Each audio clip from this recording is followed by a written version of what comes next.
He said, he basically told me that I couldn't run again. And then basically what he saw was that what I had could not be treated because that's the way I was born. I think this is the hardest part for me to talk because I really remember like everything that I went through.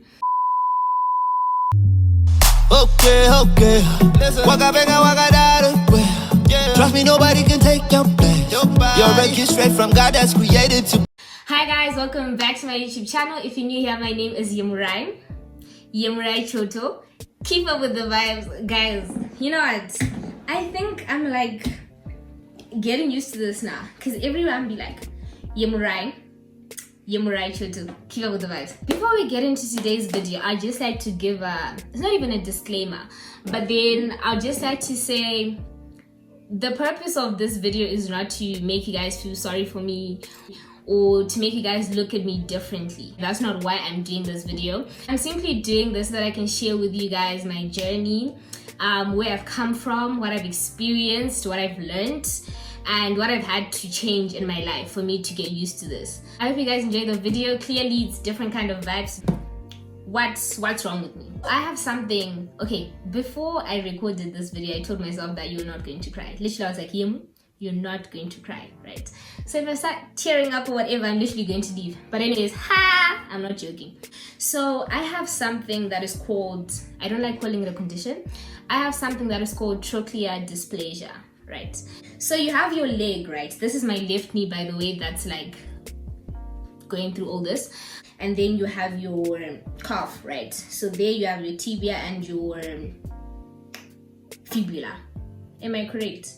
If I'm wrong, I'm sorry. The last time I did phys ed was like in Form 3. And then in between these two bones, between your thigh and your calf, you have a patella, or some people call it a kneecap, right?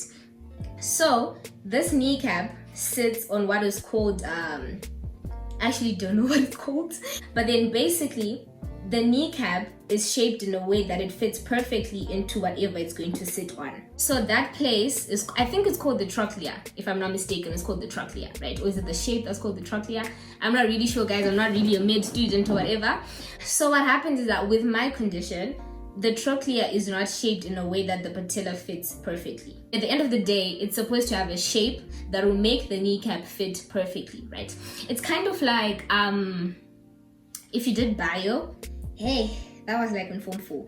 But then if you did bio, you had enzymes. So the active site has a shape, and then your substrate is supposed to fit perfectly onto the active site. If the substrate has a different shape to the active site, then it's not going to be fitted perfectly, right? So that's kind of the same. I just used that analogy, but then that's kind of the same thing with your kneecap and your trochlea, right?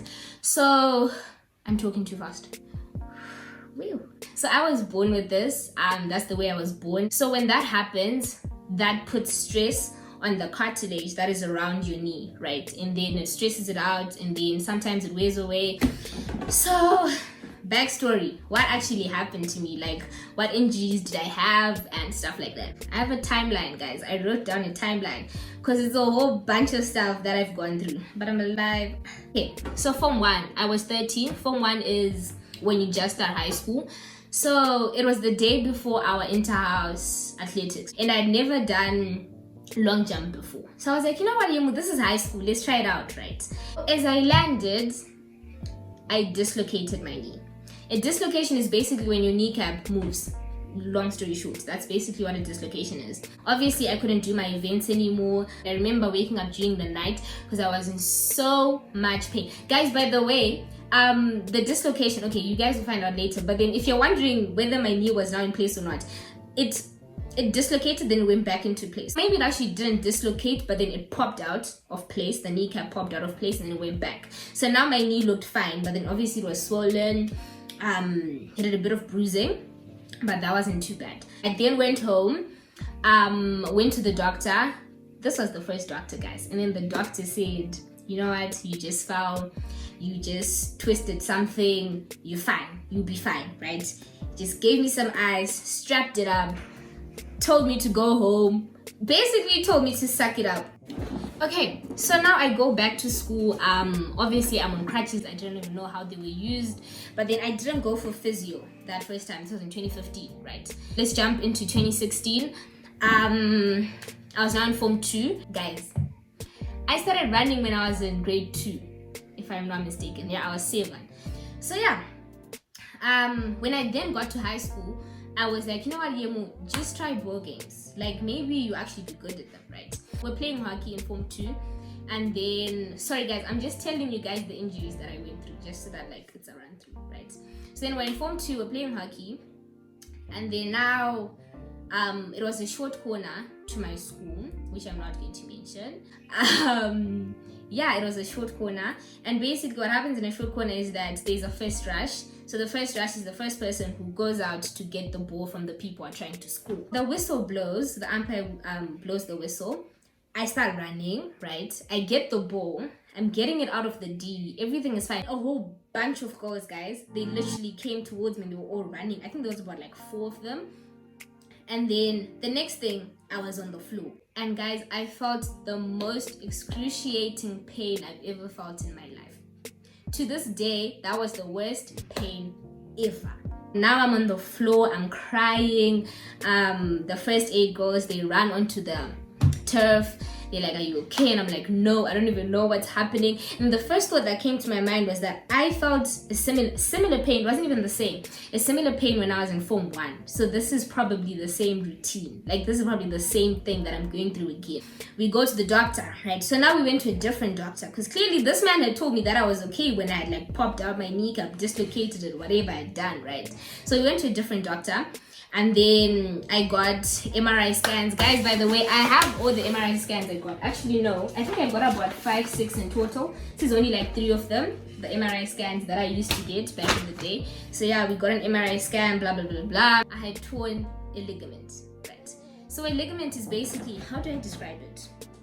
A ligament is a tissue that connects your bones, right? So specifically for the knee, it was connecting my thigh bone to my shin. It's called a shin. Yeah, I think it is called a shin bone. Shin bone? Shin. I don't know.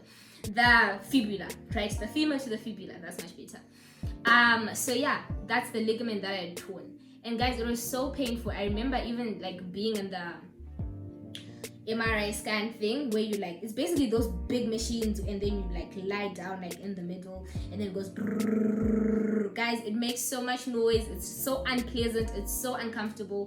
Guys, guess what he said? He tunes, you're still growing, so the ligament is going to grow back. Which can be true. Like sometimes ligaments do grow back, but then at the same time, there are ways to make it grow back. Like there are ways to make the process faster. Not only faster, but also less painful, right? So once again, icing, got a bunch of medication. By the way, I forgot to mention something, guys. I used to run cross country. I was really, really good. I'm not even gonna lie to myself. I was really, really good. The same year that I tore the ligament in Form 2, I had been doing cross country in the first term. And then that was the same year that I broke the record, like the cross country record, which still stands, by the way. And I did this in Form 2. Anyways, yeah, your goal was fast. Your goal is to run. Yes, I'm saying used to because it's a sad story. So obviously, having broken the record, having had my name put on trophies, all that, and then now this, like all these injuries coming, I was already like, what is happening to me? But then obviously in the back of my mind, I was like, yeah, you know what? You're gonna heal, just like you did in Form 1, just like you did when you were 13. It's gonna get better. You're going to go back to running. Blah, blah, blah, blah, blah, blah, blah, blah, blah. Skip to Form 3. I went back to hockey. Yes, I went back to hockey, the same sport that had injured me. And then I was playing again. And then guys, this is the worst thing ever. I was literally walking with my stick and I just fell. It popped out again, just like it did in Form 1. And yeah, the worst thing was the fact that I wasn't even doing anything. Like I was literally walking. Mentally, I was like, I'm not going through this again. I'd gone through it in Form 1. I'd gone through it in Form 2. That's 13 and 14 years. And I was about to go through it again. It wasn't fun. It was not fun at all. But yeah, that happened. And then I was taken to the sick bay sister again. She was like, okay, this is serious. Like you keep, like, it's one, it's the same knee, and two, now it's in a way it's now getting worse because you're literally getting hurt when you're not doing anything. Like you're literally walking, then the next thing you're on the ground. Now my mom decided that, you know what, we'd had enough of these doctors that were saying you're fine, you just need to be strapped, like the knee just needs to be strapped. We went to the best orthopedic. In our first consultation, guys, I already knew that this man knew what he was doing. Like the way he was handling my knee, the way he was asking me questions, the types of questions he was asking me, I already knew, you know what, this man knows what he's doing. I remember the first thing, like when we were driving there, my mom, she was talking to me, like we're having a conversation. And obviously as a mother, I'm sure she was worried. And she was like, what is my daughter going through? When we were going there, my mom was literally like, I think you're going to need surgery. And guys, when I heard that, I was like, no ways. I'm literally just a 15-year-old girl who's never ever been put under the knife, and I have absolutely no idea how the surgery stuff works and stuff like that. You know those like African mother talks, manangu, I want you to be ready, manangu, blah blah blah blah blah, right? And I took it in, but then I was like, this woman, there's no way I need surgery. Like this doctor is just gonna tell me, you'll be fine, strap me, give me medication, and then I'll go, right? He had seen some scar tissue in my knee. So basically, if you remember from the beginning, I said that when your kneecap does not sit perfectly between these, like here, it puts stress on the cartilage, right? And then that starts to wear away, and like it basically breaks down, right? That's why I was in so much pain. So then he was like, we need to do a knee arthroscopy. And basically a knee arthroscopy is when they put like 3 little needles. They're not needles, but like little things, right? Metal things with a camera at the end, and then they get into your knee. It's very like, it's minimally invasive. That surgery was a success, if I can call it that. It was a success because then for the next like 6 weeks I was fine. I was healing nicely, everything was going well. I was slowly getting back into sports, you know, and everything like that. After the surgery, right, I had to get like x-rays, MRI scans again, just so that he could confirm if I was now like fine, right? Because basically what he did during the arthroscopy was that he stimulated the bone to grow back, right? And then basically what he saw was that what I had could not be treated because that's the way I was born. So now imagine a doctor having to tell a kid who has been running her whole life that she can never run again. It wasn't fun at all. He basically told me that I couldn't run again. My heart dropped. Literally, it was a different kind of pain that I've never experienced in my life. I didn't know how to feel. I didn't know what was going on. I didn't know why I was in this situation. I didn't know why I was the one in this situation. And then we got out of the car. We got out of the office. Now I had to go back to school. And now imagine going back to school when like your whole class knows that you've gone to a doctor's appointment, and this appointment in particular is going to tell you whether you can go back to sport or not, right? So obviously when I got back, everyone was expecting some answers. And honestly, I was not ready to talk about this at all. The first person that I saw was my history teacher at that time. And then she's just like, are you okay? And then I was like, no, right? And then she's like, what's wrong? Guys, as soon as she said that, I was already in tears. I was already crying. I didn't know what to say. I think this is the hardest part for me to talk because I really remember like everything that I went through. But anyways, then I went to the dining hall, and then my friend, she was sitting across. She was like, what did the doctor say? Are you going to be back? Like, are you going to be running again? Guys, I just didn't know what to say, so I just started crying again. I was just like, I couldn't. Yeah, that was basically that. And I feel like, okay, let me just finish the whole other injuries that I went through. See, because I'd rested it for a very long time. After being told that you can never run again, you give up. So I'd given up, right? And then in Form 4, somehow I just told myself that, you know what, you just suck it up and just run again. And then I ended up dislocating it again, went to the doctor again. It was just like, it was getting so, what's the word? I forgot the word that I'm looking for. But then like this routine was not healthy for me. Not even just physically, but mentally as well. Because I was literally going through the same pain that I'd been going through for the past 4 years now. 3 years now, right? And in lower 6 again, we were playing tag with the other boys at school. And obviously, like, I was like, you know what, like, this is harmless, right? Like, I'm just running around. I didn't even know where I was trying to run. But then I'm just running around with a group of friends, right? So we're playing tag. And then it happened again. I'm running, and then as I'm stepping onto the ground, pops out again, pops back. So after that, I gave up. completely, because I was just not going through it anymore. So basically from 2015 to 2019, I was on crutches every single year. You guys can only imagine the physical pain that I was going through, the mental, the mental effects that this had on me as well. So yeah, that's basically what happened with my injuries. And then now I'm just going to talk about the mental part of it. The mental part of it, what would happen is that I was still traveling with the runners, with the athletes of the school, because obviously I couldn't do sports anymore, so I felt pretty useless really. So I was like, you know what, if I can't run, I might as well just travel with them. I'll see them running, I'll cheer them on. If it's not your time, cheer them on. It will be your time at some point. So now the hardest part for me definitely was then, let me just show you guys some of the things that I used to get. I used to get certificates for running, second place. This one was first at the Loma Gandhi, whatnot. I used to go for marathons, the Vic Falls marathons. I kept this because they were about 2, but then I only managed to go for 1 because then when the other one happened, I was really injured, so I couldn't keep running. This as well. We used to get sponsored by Milano, everything. People used to write me cards, like soon cards. I remember specifically my Form 2 dorms, they wrote this for me, cards and everything like that. Definitely one of the hardest parts was seeing other people run and then me not being able to do that as well. Especially for someone who absolutely loves running. Guys, imagine being told that you can't do something that you love, like something that you hold very close to your heart, and then one day you're just told that, you know what, you can never do this again, and you have absolutely no control over what happens to you, right? So yeah, that was definitely hard because I loved running, guys, and I still do. I really, really do. So that was hard.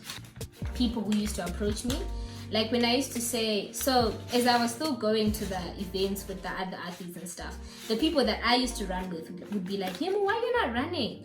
And then I'll just be like, oh, I'm injured, which was true. But then because I was not physically in pain or anything of that sort, they didn't believe me. So people used to come and say, past comments like, you know what, she's not even injured, she's just being lazy. And that really used to bother me because how can you call me lazy when I literally cannot run? Like, it's not like I don't want to. I cannot, right? So at that time, I was not happy at all. Obviously because but then now that I look back, they didn't know, they didn't understand. Then something also that I noticed, especially with Africans or Zimbabweans rather, I don't know, is that if you're not physically injured, like if they cannot see you bleeding, if they cannot see you crying, if they cannot see you limping or whatever, they'll say you're not injured. And honestly, in my opinion, that is a retarded mentality, because you cannot tell me that I'm not injured simply because you can't see it. If it's internal, it still counts as an injury. If it's internal, it still counts as a condition. It still counts as something that is actually really serious. So that was something that really also bothered me. Another thing was people who used to say things like I wish I was not running right now. And I understand those people. Like, from where they're coming from, it makes sense. But then me getting that, it was very uncomfortable, because I was like, how can someone want to be me right now? Literally, I was in so much pain day in, day out. It was very, very uncomfortable. And then obviously this whole situation has changed the way I function. So I can't do simple things like, well, for one, I can never do sports again until maybe someday I get it fixed. But then I'm not allowed to wear heels, but I wear them. You know how you remove your shoes with your feet? Like, you take your feet and then you do this and then you remove your shoes. I can't do that because my knee is a bit weak. I also can't, you know how you push things with your knee? Like, sometimes you can push your bed or you can push your drawers and stuff. I can't do that because, yeah. So, yeah, and I remember in Form 3 after my surgery, I was so scared to the point that I could not go down the stairs. I was terrified of what could happen to me. Once again, guys, do not look at me differently. Don't think that I'm not about to walk up in the street and take your mans, because I can. I'm joking, by the way. I'm joking. But yeah, I'm still me, really. But obviously with limited activities, because there's certain stuff that I can't do anymore. So that's basically how I've managed to. Oh yes, my coping mechanism. Watching other people run. Videos of people that have been injured and going back into running. Stuff like that. Literally, that has been my coping mechanism. Not one day have I ever thought that I'm never going to be able to go back on that field again, because I strongly believe that I can. But then It has been very hard. I'm not gonna lie to myself. It has been very, very hard. But I think, you know, everything with Jesus, guys. Look at me trying to being holy now. But yeah, everything, you know, with Jesus, you can get through it. Prayers as well. Just so that you feel better about the situation and everything like that. And then one thing that I also learned in this whole situation is that if you do not have control over something, do not force it. There's no way you're going to be able to change a situation that cannot be changed at that particular time. Please note, at that particular time. So yeah, that's what I've just been through. I hope that this video inspired someone out there. I once read this quote that said, a setback is a setup for a comeback. So whatever brings you down, you're gonna come back up, baby girl. So yeah, that's basically it for this video. Thank you guys so much for watching. I hope you guys enjoyed it. I hope you guys stayed until the end because it's quite long, right? But yeah, I hope you guys really enjoyed it. Don't forget to like, comment, share, and subscribe. Thank you guys so much for watching.